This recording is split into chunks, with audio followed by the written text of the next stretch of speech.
Tiger division और J&K police की तरफ से यहाँ वेलकम करता हूँ। पिछले कुछ दिनों से हमें ये इंटेलिजेंस आ रही थी कि पाकिस्तान के तंजीमें यहाँ उड़ी के अंदर इन्फिल्ट्रेशन करना चाहते हैं और उनका मुद्दा था यहाँ पे इन्फिल्ट्रेशन करके जम्मू एंड कश्मीर के अंदर जो शांति बहाल हो रखी है उसको और बारामूला उड़ी तहसील के अंदर कोई खलबली करना, किसी आईडी के तहत कोई एक बड़ा धमाका करना और एक टेररिस्ट ग्रुप को इन्फिल्ट्रेट करके यहाँ पीस को डिस्टेबलाइज करना। इसी इंटेलिजेंस इनपुट्स के मद्देनज़र फौज ने और पुलिस ने अपना इंटेलिजेंस और CICT ग्रेड को और मजबूत किया और पिछले कुछ दिनों के अंदर हमारी जो टाइगर डिवीज़न की फ़ौज की आगे एम्बुशेस ले कर रहे थे उनको हमने इंटेलिजेंस इनपुट्स के हिसाब से साइड किया। आज सुबह तकरीबन 6:40 पर बहुत बुरा मौसम था, बारिश पड़ रही थी और फॉग का माहौल था। हमारे यहाँ रुस्तम बटालियन के हथलंगा एरिया के अंदर एक जो एम्बुश साइटेड था उसने नोटिस किया कि 3 से 4 टेररिस्ट ये LOC क्रॉस करने की कोशिश कर रहे हैं हथलंगा नाला के नज़दीक। इमीडिएटली कांटेक्ट इस्टेब्लिश किया गया।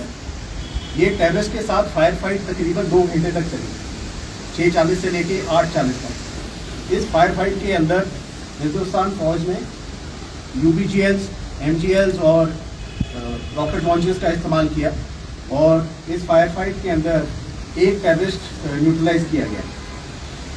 इसके बाद जो एम्बुश पार्टीज वहाँ थी उन्होंने नोटिस किया कि 2 टेररिस्ट जो कि इंजर्ड हुए हैं उन्होंने अपनी थोड़ी मूवमेंट बदल ली है, तो उसके हिसाब से एम्बुशेस ने रिसाइड किया और तकरीबन 9:15 बजे फिर से एक सेकंड फायर फाइट शुरू हुई। ये फायर फाइट तकरीबन आधे घंटे तक के लिए चली, जिसके अंदर की दूसरा टेररिस्ट भी न्यूट्रलाइज कर दिया गया।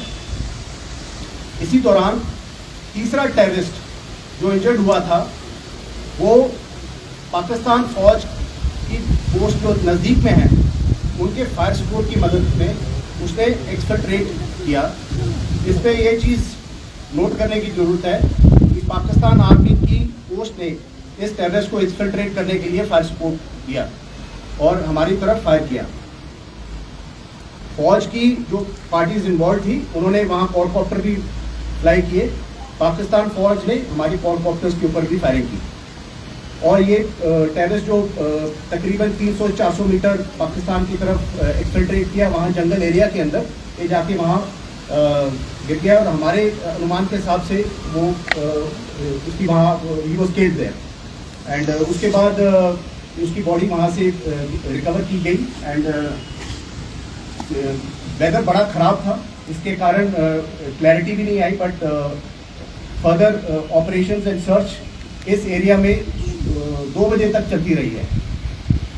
ऑपरेशन 2 बजे इनिशियली कॉल्ड ऑफ हो गया है। अभी इलाके के अंदर अभी भी सर्च चल रही है, हमारी पार्टीज वहाँ तैनात हैं एंड अभी तक का ऑपरेशन जो कि 8 घंटे तक के लिए चला है, इस ऑपरेशन के अंदर पाकिस्तान के 3 टेररिस्ट न्यूट्रलाइज कर दिए गए हैं, 2 टेररिस्ट की बॉडी रिकवर की गई है, एक टेररिस्ट पाकिस्तान की साइड में जाके उसकी डेड बॉडी पड़ी है, जिसका हमें अनुमान है कि उसकी बॉडी उधर से रिकवर कर दी गई है। रिकवरी क्या एंड ये ऑपरेशन दर्शाता है कि पाकिस्तान फौज किस तरीके से मुलव्वज़ है, टेररिस्ट को हमारे यहाँ इन्फिल्ट्रेट करने की मदद करती है, उनकी फायर सपोर्ट देती है और मॉरल सपोर्ट देती है एंड कश्मीर के अंदर किस प्रकार से पाकिस्तान की फौज मुलव्वज़ है यहाँ पे हमारे पीस और सिक्योरिटी को हार्म करने के लिए। Do these fresh encounters reflect any change in the strategy of terrorists operating from across the border?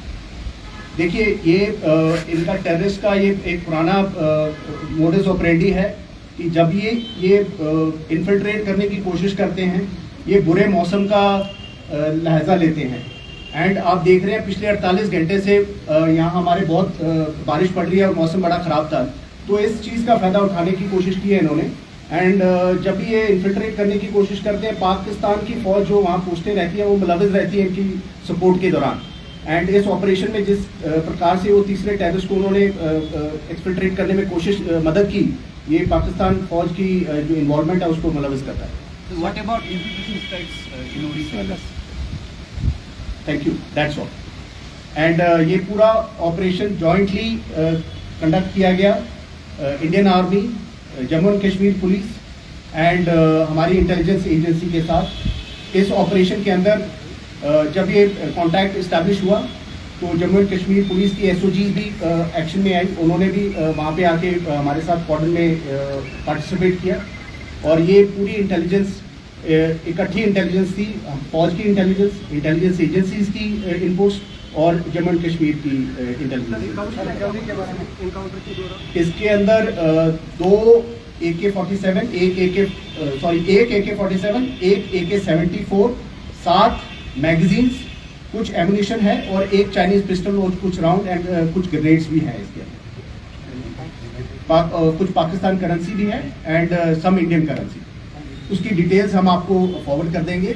And सबसे इम्पोर्टेंट चीज़ है कि इसके अंदर एक 5 किलोग्राम्स की आईडी रिकवर की गई है और हमारा अनुमान है कि ये आईडी के साथ वो किसी सेंसिटिव टारगेट यानी कि कोई माइनॉरिटी पॉकेट्स या कोई भी हमारे इस एरिया में जो सेंसिटिव टारगेट है उसके साथ इस बड़े आईडी को यूज़ करना चाहते हैं।